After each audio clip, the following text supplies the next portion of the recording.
about quantum computing. I know you have an opinion on this, but the belief is that quantum computers are basically on the verge of being able, or at least at some point, they will be able to crack the cryptography or the security that swirls around and protects people's Bitcoin and crypto wallets, because it is so able to do at huge speeds what others might not be able to do, and that is crack open different wallets.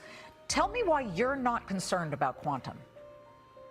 Yeah, like, so for one, let's be clear, there's no quantum computers that exist today, and the size of a quantum computer that you need to do has a ton of research. They're currently expecting you need somewhere in the potentially millions of qubits. Some research papers coming down from that, and yet we only have like quantum computers that kind of theoretically work at like a single digits to 100. So we're really far away.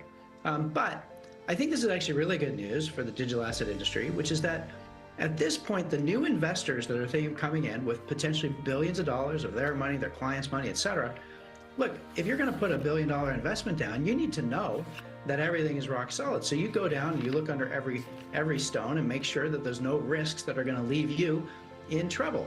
And of course, they hear about quantum a lot. It's a very popular topic. It's exciting to think about, like, hey, are we going to have these computers that can crack all the cryptography in the world? Probably not. There's really no experts that say it's like imminently here. But then even if it is here, look, everything is changing quickly. The Bitcoin community comes together, the core dev team comes together.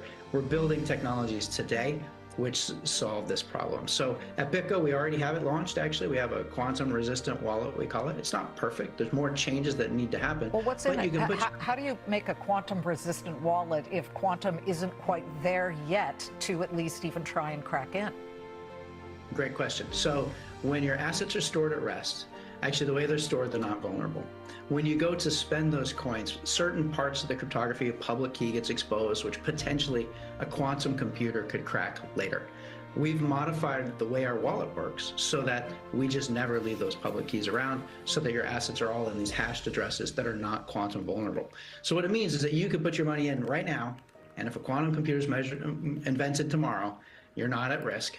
And then look, there's more work to be done. We need quantum resistant signatures, and that's happening from a bunch of cryptography research that's happening all over the planet. And we need to address Satoshi's coins and a few other things. But you know, the industry is on it, and will be here, I think, long before there's any real quantum computer on the scene.